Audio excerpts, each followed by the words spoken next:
Olá, boa tarde. A Caixa Econômica Federal adotou novas regras para o financiamento de imóveis desde novembro deste ano. Alterações no comportamento dos recursos disponíveis na poupança impulsionaram as mudanças. Mas será que isso vai fazer com que fique mais difícil adquirir a casa própria? É justamente para entender essas alterações que recebo aqui no Papo com Ela o especialista em mercado imobiliário, Roberto Souza. Roberto, muito obrigada por aceitar o nosso convite, para que a gente pudesse falar um pouco mais sobre essas movimentações do mercado imobiliário. No mês de novembro, a Caixa Econômica Federal anunciou mudanças na regra de financiamento de imóveis, fazendo com que a entrada fosse um pouquinho maior, dependendo do sistema que se pretende, também restringindo o número de imóveis que poderiam ser financiados por uma mesma pessoa e criando um teto também para esse financiamento. Qual é o impacto que isso vai ter no nosso mercado, Existe uma preocupação com essa dificuldade em financiar? Existe um pouquinho, não é uma preocupação exagerada, assim, não é um pânico. O que acontece? A Caixa, ela usa a maior parte do dinheiro para poder emprestar, para financiar, vem do recurso, um recurso que a gente chama de SBPE, que ele vem dos depósitos na poupança. Esse ano, a gente teve muito saque, mais saque de dinheiro, ou seja, as pessoas foram no banco e tiraram o dinheiro da poupança para fazer outras coisas, de um volume maior do que a Caixa esperava. Então, o que aconteceu? Para o dinheiro não acabar antes de acabar o ano, a Caixa sobe a régua. Isso não é um movimento inédito. Isso já aconteceu inúmeras vezes por conta de um movimento cíclico de mercado. Então a gente vai ter período que a gente tem um maior volume de vendas, um período que a gente tem um maior volume de aluguel. Isso tem a ver muito com a dinâmica das cidades, Então você vai ver isso aqui em Cuiabá, você vai ver de um jeito, em São Paulo você vai ver de outro. Em Brasília você vai ver de outro, em Porto Alegre você vai ver de outro.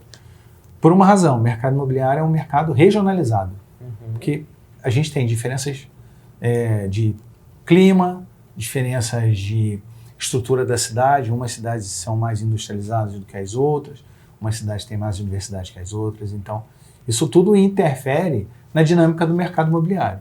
Esse movimento específico da Caixa, ele sinaliza para a gente o seguinte, eu estou com pouco recurso para emprestar, então eu preciso dificultar o acesso. Então, o que ela faz? Ela aumenta o valor de sinal, ela diminui o valor que ela vai emprestar, o valor financiado, mas isso não é um pânico, isso é assim, isso é para imóveis usados. Então é assim, eu tenho um imóvel, eu vou vender para você, então antes você ia pagar um valor de sinal e financiar uma parte, agora você vai ter que dar um valor maior de sinal. Antes era 20% de entrada? E 80% financiado, e agora é 30% de entrada e 70% financiado. Isso numa modalidade de pagamento. Em outra, que é aquela da tarifa decrescente, Isso, que chama saque. Então, mas a gente tem um outro formato de pagamento que ela é uma parcela linear. Então, fixa, mas o cálculo de juros é diferente. Então, nesse caso, se a pessoa que está comprando tem que dar 50% e financiar 50%. Isso, nós estamos falando de transações entre pessoas envolvendo um imóvel usado. Existe um outro mercado aí, que seria o mercado dos imóveis na planta. Para esses imóveis na planta, a regra não mudou. Continua 20/80. Por quê? Porque isso vem pela construtora, a construtora faz o projeto, coloca o empreendimento à venda, e aí as pessoas vão financiar os 80% num imóvel novo. Mas pode ter alguém que fale assim, mas eu estava olhando um apartamento e a construtora pediu 40%. Também pode, porque a gente também tem um teto de valor de imóveis que a Caixa também empresta para dentro desse sistema do SBPE. Então ela vai calcular isso em imóveis até 1,5 milhão. Você perguntou também do Minha Casa Minha Vida. Porque assim, a gente está vendo que estão sendo retomados os empreendimentos do Minha Casa Minha Vida. São. A gente vê muitos lançamentos acontecendo, e era isso que eu ia te perguntar, Nessa perspectiva de que existe uma maior busca e o recurso está mais escasso, e para não ficar sem, a Caixa muda essa regra do jogo, é também por conta desse aquecimento dos novos empreendimentos? Não. Não, porque você disse que a regra não muda para o novo, né? Para o novo a regra não muda. Por que acontece isso? Porque a Caixa ela tem que pegar o dinheiro em algum lugar. Né? O produto do banco é o dinheiro. Para ele me emprestar o dinheiro, ele tem que ter alguma fonte de origem desse dinheiro. A Caixa ela tem duas fontes que são muito robustas. Uma é a poupança e a outra é o FGTS. Só que o FGTS ele tem uma regra própria, que também não mexeu. Então, quem compra e paga utilizando o FGTS, ou parte dele, ou na totalidade dele, só pode ter um financiamento. Não pode fazer dois simultâneos, só pode mexer a cada 2 anos, a cada 3 anos. Tem toda uma regra extensa para você poder enquadrar no FGTS. Então, esse recurso a Caixa não mexe para qualquer contrato. Aonde que ela usa? Ela usa da poupança. E ela prioriza pela Caixa de ser um banco de governo, e ela tem uma preocupação assim, eu preciso dar o acesso ao primeiro imóvel. Né? Existe um déficit habitacional no Brasil inteiro. Muita gente precisa morar, tem muita gente morando em habitação compartilhada. Habitação compartilhada é assim, o casal tem uns filhos, os filhos crescem, ficam adultos, se casam. Onde que eles vão morar? Na casa dos pais. Na casa dos pais. Então, mora numa casa, faz uma edícula lá no fundo do quintal, e aí eu tenho 2 famílias no mesmo imóvel. Então, isso a gente considera como déficit habitacional. Então, qual que é a ideia? É promover o acesso à compra do primeiro imóvel. Só que também tem uma outra situação. Os imóveis acabaram diminuindo porque os custos de obra também aumentaram. Então, os imóveis diminuíram em tamanho. Então, antes a gente tinha imóvel de 80, 90 metros, com um preço acessível. Hoje a gente tem imóvel de 50, de 40, 38 metros, com apartamento de 38 metros, com 2 quartos, uma sala, uma cozinha e um banheiro. Então, é um imóvel pequeno? É um imóvel pequeno. Mas é a chance e a oportunidade daquelas pessoas que estão numa faixa de renda menor, que têm um pouco mais de dificuldade de acesso, elas vão ter mais benefícios. Então, isso acaba acontecendo. Outra coisa que também a gente precisa falar que é assim, essa mudança de regra é uma mudança da Caixa. Isso que eu ia te perguntar. Caixa. Existem outras instituições financeiras. Outros bancos. Exatamente. Exato. Mas esse movimento da Caixa não pode levar aos outros bancos a também fazerem um movimento, ou isso não é interessante para a instituição? A gente acredita assim, os outros bancos vão fazer um movimento também, porque as pessoas continuam precisando morar. Então, os outros bancos, naturalmente, isso é um processo natural. Os outros bancos vão encontrar algum mecanismo de atender esse público que não está comprando. Então, a gente vai ver aí nos próximos meses aí já uma concorrência, porque a Caixa ela é muito eficiente até 350 mil, até 500 mil. Ela é muito eficiente. Então, por quê? Porque ela consegue pegar um dinheiro mais barato do que as outras instituições. As outras instituições, a fonte de recurso é o próprio mercado financeiro. Então, elas vão ter letras imobiliárias, fundos imobiliários, outros tipos de empréstimo. Elas vão ter a fonte desse dinheiro que ela vai emprestar é diferente da fonte onde a Caixa busca esse dinheiro. Então, a gente vai começar a medir aí uma concorrência um pouco mais acirrada nesse sentido para atingir esse público que foi impactado por essa mudança da Caixa. Mas isso não significa que a gente vai ver uma retração. Parou de vender, ninguém vai comprar. A gente não acredita que isso vai acontecer. Existem caminhos alternativos. Você também colocou uma questão de planejamento. A gente também pode considerar isso. Tem uma coisa que a gente sempre fala para as pessoas. Todo mundo, se a gente perguntar para qualquer pessoa na rua, você quer comprar um imóvel? Eu pergunto para você quer comprar um imóvel? Todo mundo vai dizer que quer. Todo mundo quer, porque faz parte. Primeiro da nossa cultura, da cultura do brasileiro, né? O brasileiro sempre, a gente desde pequeno ouve que a gente tem que ter uma casa. Né? Então isso é cultural. Além de ser cultural, o nosso mercado vem amadurecendo já há alguns anos. De 20 anos para cá, a gente teve um amadurecimento muito grande no sistema financeiro. Mesmo com esses ajustes de régua aí de percentual de crédito, veio amadurecendo no sentido de nossos empreendimentos vêm melhorando cada vez mais. Eles estão cada vez mais adequados ao que a gente quer, ao que a gente procura, que tipo de moradia que a gente quer ter, que tipo de estrutura que a gente quer ter nos nossos imóveis. O valor do metro quadrado ele também vem subindo, e ele não está subindo porque as pessoas estão especulando. Até existe alguns casos de especulação de preço e tudo mais, mas eles vêm subindo porque a gente também teve mudança de custo, os custos de produção aumentaram. Mas junto com isso, a gente tem outras tecnologias de construção que equilibram isso. A própria valorização do patrimônio, as cidades estão crescendo e por aí vai. A gente pode fazer uma lista grande. Mas, via de regra, a gente tem uma acomodação do mercado. O mercado está se acomodando. Então, uma cidade como a nossa, por exemplo, aqui em Cuiabá, eu escuto bastante os clientes falando, nossa, ficou muito caro, ficou muito caro. Não é que ficou muito caro. A gente trabalhou mais de 10 anos praticamente no mesmo metro quadrado. Então, não havia um reajuste. Não tinha um reajuste. Então, isso tudo a gente precisa considerar. Vou te dar um outro exemplo. Quando você comprou um apartamento na planta, um imóvel na planta, eu falei apartamento, mas pode ser uma casa, pode ser um terreno. Você compra ele na planta, a construtora ela tem um tempo para ela poder executar e entregar o produto que você comprou.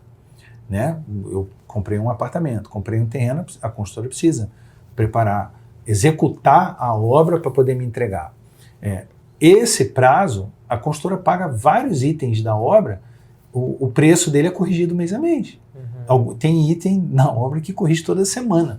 Concreto, por exemplo, toda segunda-feira é uma tabela nova. Porque tem vários insumos de obra que são atrelados ao dólar. Então, mexe no dólar, mexe no preço. Então, a gente também está entendendo uma acomodação do nosso mercado. Então vai parar de valorizar. Não, também não vai parar de valorizar. Porque do mesmo jeito que eu coloco um empreendimento novo à venda agora, daqui a um tempo ele vai ficar velho. E eu preciso de um outro novo. E as pessoas também nascem, crescem. A cidade cresce, as pessoas nascem, casam, separam, ou querem morar sozinha, ou vai para outro lugar, ou tem gente que é de outro lugar e vem para cá. Então isso é dinâmico. E a gente estava falando do ponto planejamento, que todo mundo quer ter um imóvel, exatamente. Então para isso a gente precisa se planejar.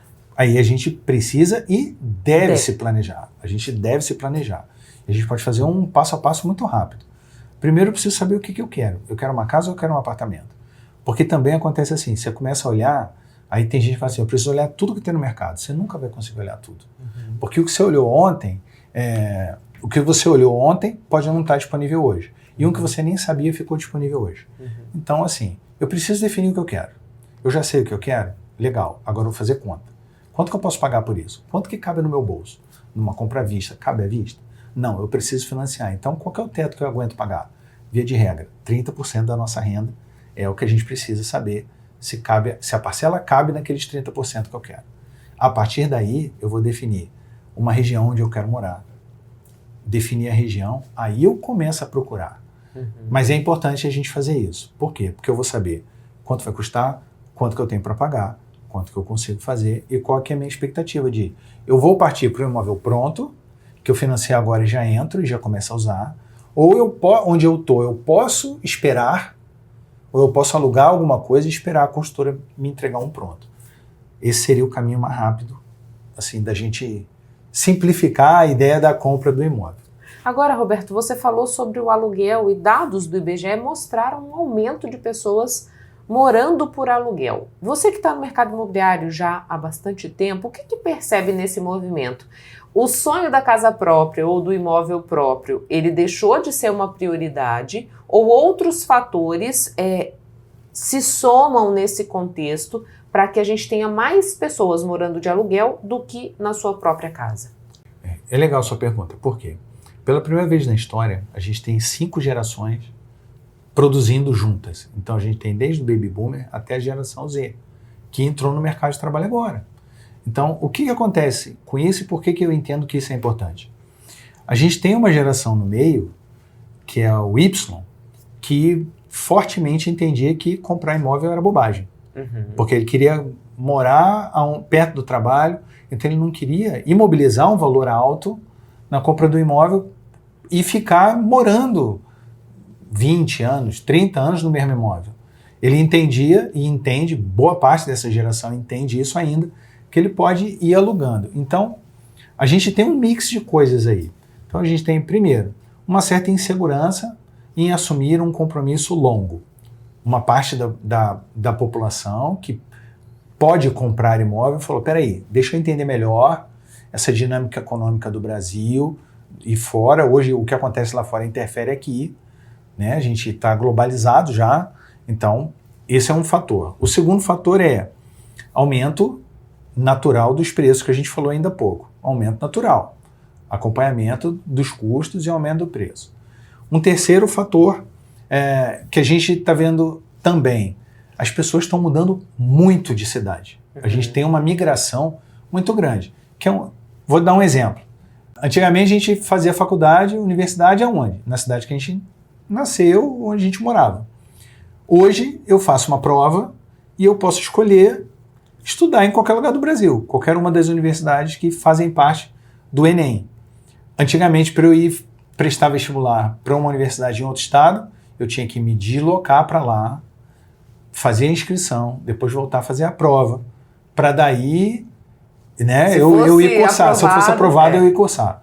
Hoje não. Hoje, onde que está o Enem? No Brasil inteiro. Onde que estão os processos seletivos das empresas? No Brasil inteiro. Então, hoje a gente vê um volume de migração muito grande, principalmente entre as capitais, né? Então as pessoas saem daqui de Cuiabá, vão para São Paulo, vão para outro lugar. E vice-versa.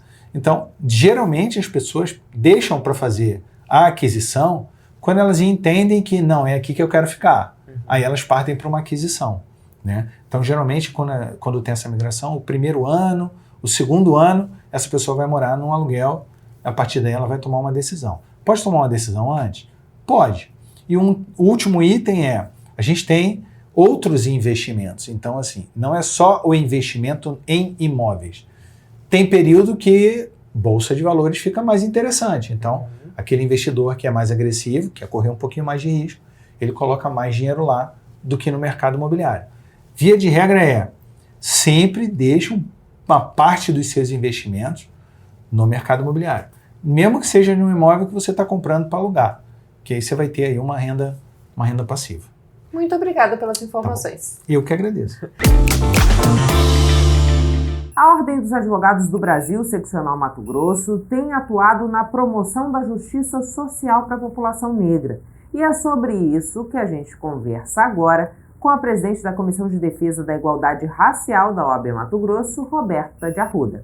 Roberta, muito obrigada por aceitar o nosso convite para que a gente falasse um pouco mais sobre como a advocacia ela pode se posicionar nesse processo de discussão da sociedade negra, por exemplo, que a gente vê que muitas vezes está numa situação de vulnerabilidade que precisa desse olhar atento do poder público e de quem tem a voz para falar por essa sociedade, né? Quando a gente pensa na construção do nosso país e nas legislações que a gente tem até o momento, a gente pode dizer que elas estão surtindo efeito no que diz respeito ao combate ao racismo, à injúria racial, à intolerância religiosa? Bom, primeiramente, dizer que sim. Se nós formos analisar da nossa Constituição Federal de 1988, a gente teve um grande avanço, né? Nós já tivemos aí no ano seguinte, por exemplo, a Lei do Racismo, 1989. Nós tivemos também, em 2003, a questão da política afirmativa, né? E no caminhar, em 2023, né? Mesmo que se dizem que ele não enquadra, mas são avanços que aos pouquinhos ela vai surtindo um efeito de uma reparação histórica, principalmente para quem está nessa política racial, nesse âmbito racial. E é importante dizer que, por exemplo, nós enquanto comissão, né, na representação, enquanto OAB Mato Grosso, a gente consegue fazer esse aporte para a sociedade como um todo, porque a gente tem que analisar as frentes, né? Nós temos aqui frentes quilombolas, frentes indígenas e a própria frente dos negros e negras dentro do nosso estado. E sem dizer que quando a gente pega esse campo social, nós estamos diante de uma maioria de pessoas negras dentro do nosso estado. E são os espaços, né? Então, é importante que nós, enquanto comissão, nós temos a frente não só da advocacia negra como um todo, mas nós temos a frente também da devolução para a sociedade, o atendimento da sociedade em si, porque chegam as denúncias e aí nós conseguimos sim dar essa direção, dar esse acompanhamento e o direito de ir e vir, né? Nós temos um racismo preponderante e é onde a nossa sociedade ainda não tem um letramento racial. Nós temos aquele achismo que provavelmente não conhecemos o que é aquele que realmente sofre na questão de pele, né? O retinto, o não retinto, né? E assim, dentro de todos os espaços. Às vezes nós observamos que como quando nós falamos do negro em si como um todo, não só advogados, mas como a sociedade, nós já temos o olhar, inclusive até no atendimento. Né? Tem pessoas que, por exemplo, você chega para um atendimento, ela nem olha no seu rosto, né? Ainda mais se você for uma pessoa negra, né? E eu acredito que a OAB, né, a comissão, ela tem conseguido trazer um certo letramento como um todo, né? Acho que essa participação e essa ponderação enquanto comissão para devolução de serviços, não só para a advocacia, mas para a sociedade como um todo, ela tira um pouquinho essa questão do preconceito, ela tira um pouquinho essa questão da discriminação. Temos aí enfatizado muito esse discurso de ódio, né? E dizer que a política afirmativa é para todos a política afirmativa. A política afirmativa é uma reparação, ela está na vulnerabilidade. Então, quando você fala política afirmativa, a gente pode inserir aqui a política de cotas, por exemplo. Política de cotas, por exemplo, né? Inserir a política de cotas para o quilombola, para o indígena, para as pessoas negras, para os ciganos, para todos os segmentos existentes. Porque o que a sociedade precisa compreender é o fator histórico. Foi tirado da população negra muitas garantias e muitos direitos, né? E aí vamos imaginar o espaço, né? Olha os espaços de poder. Você conta quais são as pessoas negras que estão no espaço de poder, né? E dizer, aí às vezes, né, você ouve muito, eu acho isso muito engraçado, fala assim, mas o próprio negro, ele comete racismo, né, contra outro negro. Na verdade, ele não comete o racismo, ele comete o próprio preconceito, mas isso é inerente da pessoa. E o ideal é que a gente precisa mudar, né? Igual as brincadeiras, né? O cabelinho de fogo, e aí, negão, né? Eu tenho um testemunho que é em relação à cor de pele, né? Olha, que morena linda, né? E fala assim... marrom da cor do pecado. E aí vai analisar da cor do pecado, que sentido, né? Então a gente tem essa parte romanceada, sabe? Dentro de uma estrutura vou colocar de violações, né? E de resistência. Nós temos que estar todos os dias colocando a nossa voz enquanto pessoa negra, para a gente poder conseguir ser ouvidas. Isso é um ponto do campo social.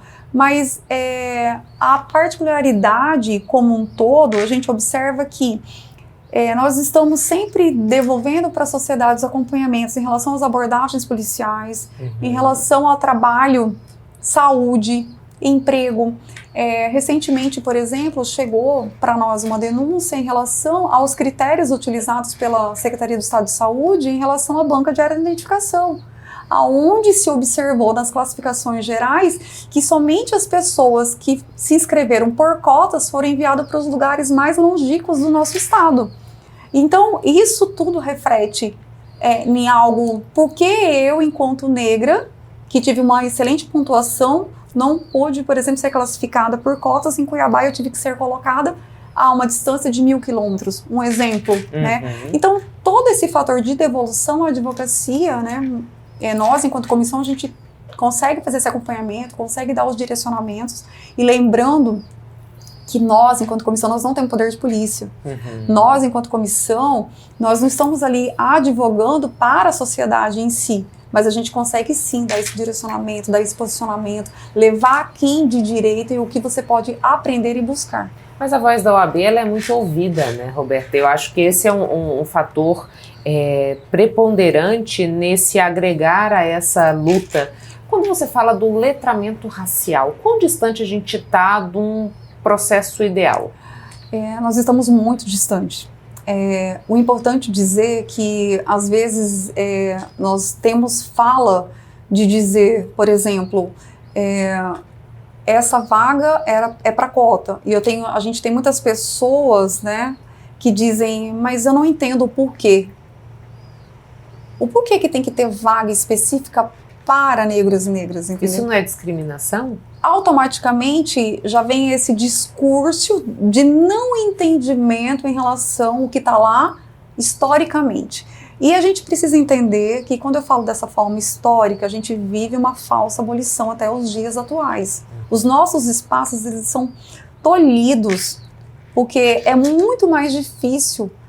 Às vezes, tem uma amiga que recentemente ela fez um concurso para cotas, ela falou assim, se eu tivesse feito para ampla defesa, ampla concorrência, desculpa, não é ampla defesa, ampla concorrência, nesse sentido. Então a gente observa que o desconhecimento, e às vezes a pessoa vai deixando, e a autoafirmação, este é um ponto que falta, por exemplo, no letramento racial. A autoafirmação, de eu dizer, não, eu me considero negra, né? E assim consecutivamente, porque no espaço que a nossa própria Constituição traz, todos iguais perante a lei. Mas existem essas diferenças de tratativas, né? O racismo estrutural, o institucional, ele em todos os pontos e setores. E é uma segregação que ela precisa realmente ser rompida, né? No dizer e no falar. E quando nós falamos da advocacia, que é bem salutar o que você disse, nós, enquanto OAB, dentro da administração da justiça, nós também temos a justiça social. E isso é bem importante dizer. E eu não posso aqui falar o contrário, né? E dizer também que mesmo nós, enquanto comissão, para toda esta frente, nós estamos ali de forma voluntária. Não existe nada agregado. Não uma remuneração para esse papel, não, né? É totalmente um voluntariado. E às vezes as pessoas perguntam, né? Como é que a gente consegue fazer isso, né? Você deixa seu escritório para você poder fazer um atendimento no Ministério Público, por exemplo, uma comunidade quilombola, né? Mas aí que entra a pauta, né? Essa devolução, né, da própria OAB enquanto comissão para a sociedade. Agora, Roberta, você falava dessa falsa abolição que se vive. E aí, se a gente for olhar, por exemplo, maior número de pessoas privadas de liberdade é composto por pessoas negras.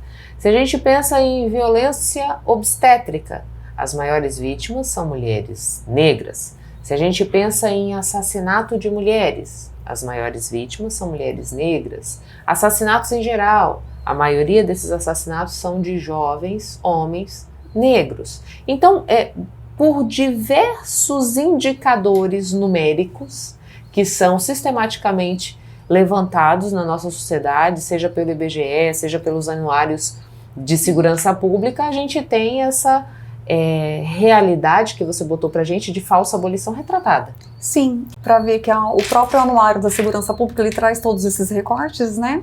E se for até observar dentro do próprio estado de Mato Grosso, por ser uma maioria de pessoas negras, né, pretos e pardos, a gente observa gritante essa correlação, né? Vamos observar pelo próprio olhar da sociedade como um todo, né? Vai no shopping e vê um adolescente surrado, né? Aí você já olha, você já segura a bolsa, né? Você já segura a bolsa, tipo, já olhando de canto de olho, né? É quase que instintivo. Totalmente, né? Aí eles mediam isso com segurança, né? Tipo, mas é pela minha segurança, mas para um pouquinho, eu tô segregando como um todo, né? O meu olhar. Talvez aquele adolescente que você viu ali, surrado, ele tá tendo aquela oportunidade de entrar ali no shopping, mas não quer dizer que ele seja. Eu já marginalizo a pessoa negra como um todo, como um criminoso.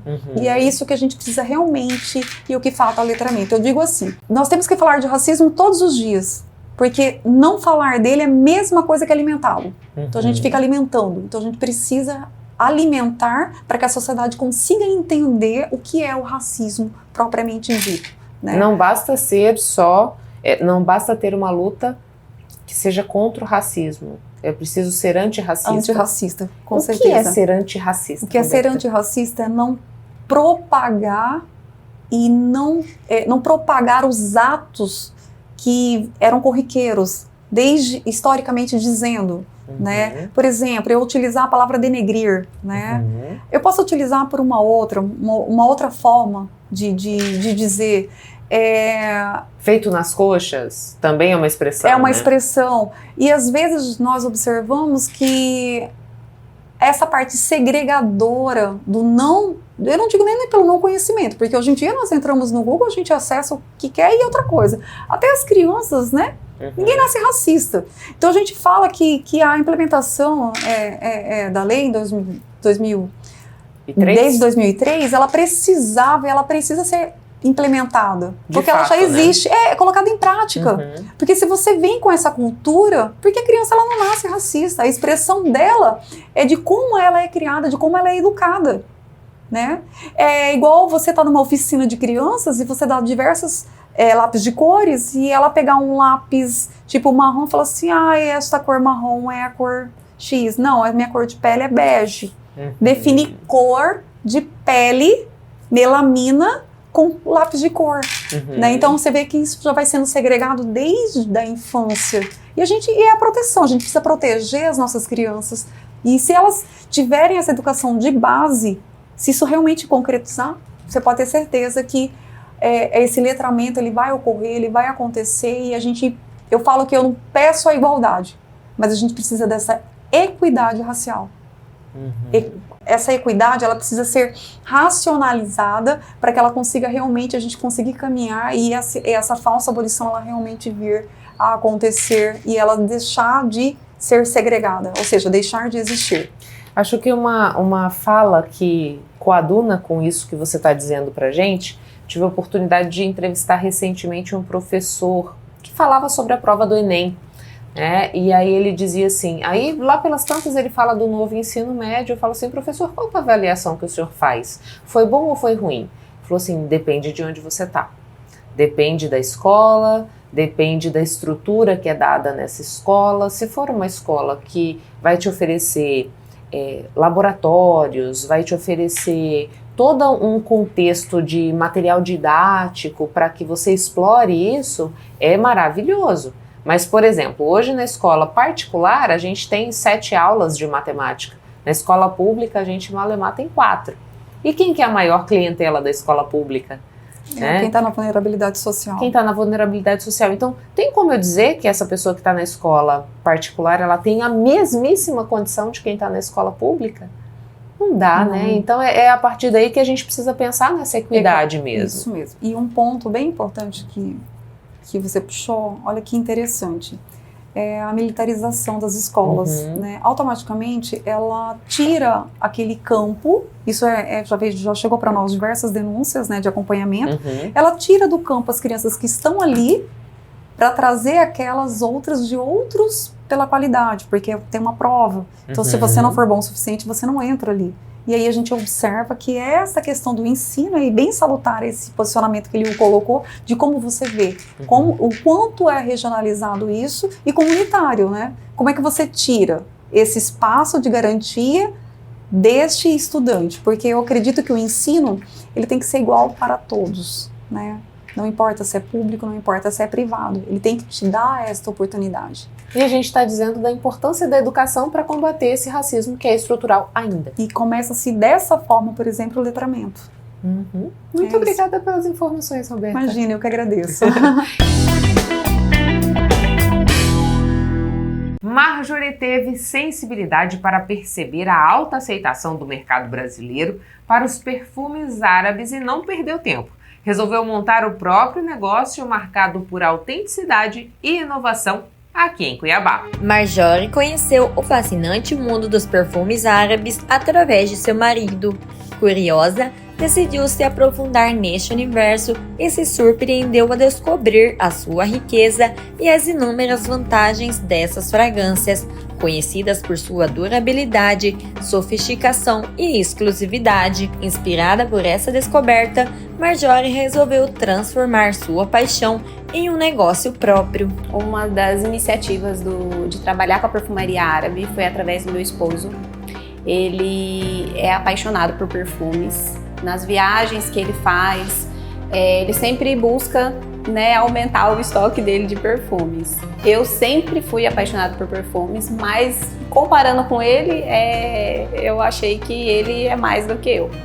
E nessas viagens dele, ele identificou essa vibe de perfumes árabes, né, que vinha crescendo nessa tendência. Apesar de ainda pouco conhecido no Brasil, o mundo dos perfumes árabes conquista cada vez mais admiradores. Suas fragrâncias marcantes e frascos luxuosos atraem os olhares e despertam paixões, deixando uma impressão inesquecível em quem os descobre. Ainda é muito novo, mas é um ramo que está super em tendência.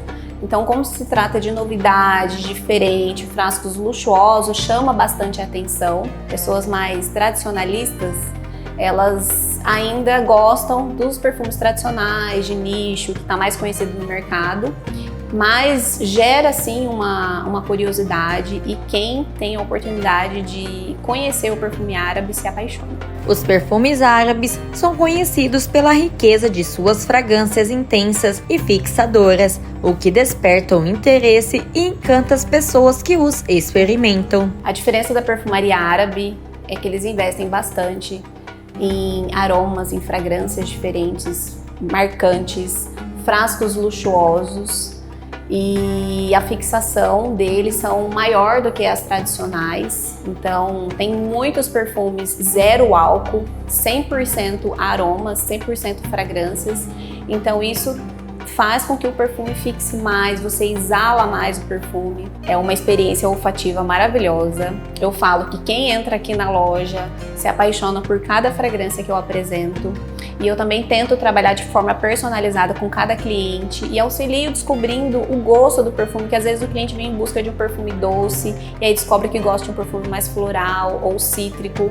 Então eu vou auxiliando ali para despertar essa experiência sensorial. Muitas delas e deles saem daqui, meu Deus, que difícil escolher um perfume. E eu fico contente com isso, fico feliz com isso.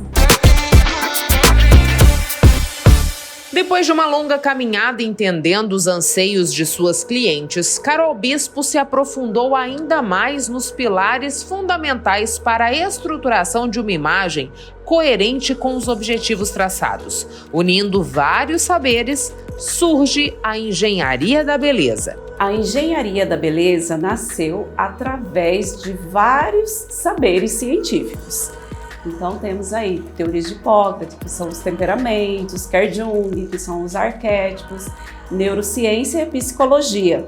No início, com o meu trabalho com visagismo, eu foquei mais nessa parte da construção do corte, mas sempre trabalhando a essência do indivíduo. Então, através dessa análise, trabalha um profundo processo de autoconhecimento e os arquétipos que serão trabalhados. Lembrando que tudo isso afeta o comportamento do indivíduo. Então, por isso que é essencial o processo do autoconhecimento e saber o que isso vai provocar. Do visagismo, Carol partiu para o curso de psicologia e, mais recentemente, tornou-se consultora de imagem. Agregar esses conhecimentos foi uma necessidade vivenciada no dia a dia dos atendimentos, uma vez que percebeu que aquilo que era construído no corte e na coloração do cabelo, por vezes, se perdia. A pergunta: o que você deseja expressar através da imagem? Esse é o alicerce da construção da imagem. E através disso, personaliza a imagem. Então eu apresentava o projeto da construção da imagem, considerando que a sede da nossa identidade visual é o rosto, 70%. Então eu trabalhava esses 70%. Outros 30% precisa de uma equipe para poder fazer essa construção completa.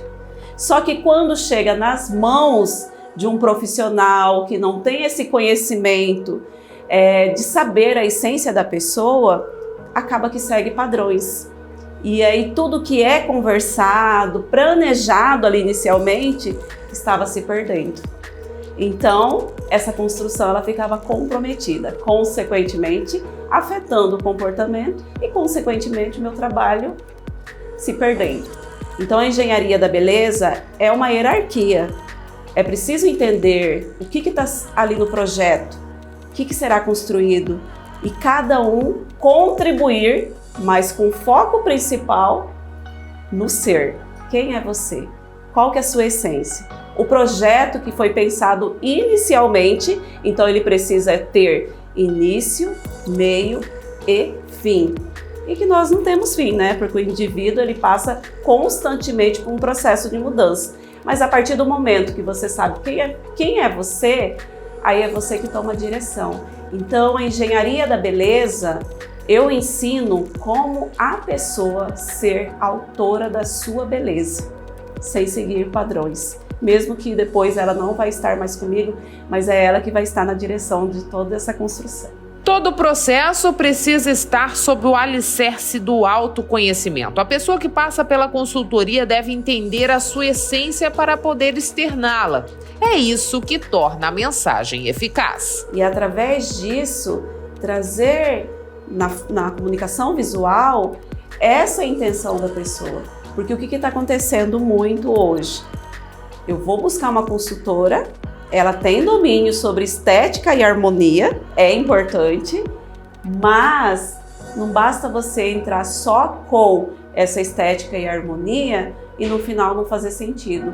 Que entra muito essa questão, a pessoa gostou do corte de cabelo, ai, todo mundo elogiou, quem que não gosta de elogio? Uau! Mas ela olha no espelho e fala, nossa, ainda não é isso que eu quero. Por quê? Exatamente, porque o arquétipo afeta a nossa emoção. Isso já está comprovado cientificamente. Então, se eu quero passar força, empoderamento, e estou vestindo elementos de uma beleza toda delicada, meiga, que é linda, todos podem elogiar, mas você ainda não vai se reconhecer na frente do espelho. Alinhar a imagem aos propósitos facilita no processo de alcançar os objetivos estabelecidos. Já ouviu aquele velho jargão de que a primeira imagem é a que fica? Pois é, ele é real. Já está comprovado cientificamente que o nosso cérebro ele faz uma leitura muito rápida, que é 3 segundos. É muito rápido, gostei, não gostei. Por isso que a imagem bonita, ela é sempre agradável. Mas ela não é a principal, ela é a que abre as portas e depois você tem que sustentar tudo isso, tá? Então, o importante é o quê? A pergunta que eu coloquei lá, que é o fundamento de toda essa construção. O que você deseja expressar através da sua imagem? Aí ela vai falar, eu quero delicadeza, é um pedido dela e eu amo ser criativa. Eu, como consultora, né, de imagem e engenheira da beleza, tá? Eu não posso trazer o meu estilo do meu cabelo, de cor de cabelo, para essa pessoa que deseja delicadeza, porque aqui tem criatividade e força. Então é fundamental essa pergunta, que é onde está essa outra versão, a primeira impressão é que fica aliado, né? Com o que você deseja expressar. Por quê? Essa pessoa ela vai se posicionar e na hora que os resultados começarem a chegar, ela fala, nossa, tá acontecendo. E através disso vai gerando segurança no indivíduo. Segurança, autoestima e, consequentemente, ela consegue se posicionar diante da sociedade. Para que a engenharia da beleza funcione, ela precisa seguir um tripé: autoestima, autoconhecimento e autonomia. Se algum desses ingredientes não estiverem na fórmula, sustentar a imagem será um peso. Por isso, a recomendação é não seguir padrões impostos socialmente. Não basta você ter uma beleza empoderada se essa beleza ela não está sendo funcional para você. Então é essencial eu saber o estilo de vida dessa pessoa, o temperamento dela, conscientizá-la e aí sim vamos pensar na funcionalidade. A busca da engenharia, da beleza, é com foco principal no indivíduo. Então antes eu trabalhava 70%, que era aqui, que é onde nós concentramos os nossos olhos na comunicação visual. Outros 30% está daqui para baixo. E hoje estou trabalhando com toda essa construção da engenharia da imagem, que é cabelo e vestimentas, um todo da pessoa.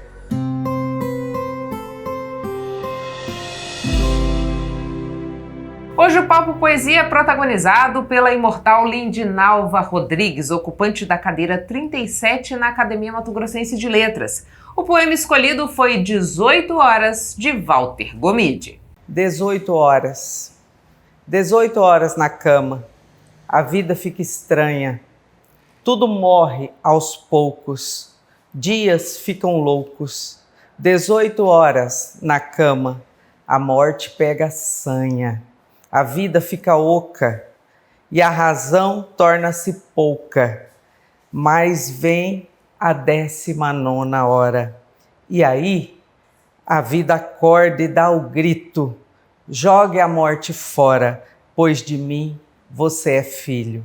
Um poema do filósofo e poeta Walter Gomide. E com poesia a gente chega ao fim de mais uma edição do Papo com Ela. Eu agradeço a você que ficou comigo até este momento. É sempre uma honra poder contar com a sua companhia. Mas antes de ir embora, eu quero te fazer um pedido. Siga o Papo com Ela no Instagram, no Facebook, no TikTok. Se inscreva no nosso canal no YouTube. Lembrando que você pode nos ajudar a fazer o papo sugerindo assuntos que você gostaria de ver aqui no nosso programa. Para isso, você pode entrar em contato pelas nossas redes sociais ou por esse e-mail que aparece na sua tela. Esse contato também serve para que você possa fechar uma parceria aqui com o Papo com Ela. Quer ver a sua empresa retratada no nosso programa? Faça contato. Tenha uma excelente semana, a gente volta na sexta-feira que vem, trazendo muito mais informação para você e espero mais uma vez poder contar com a sua companhia. Um beijo e até lá!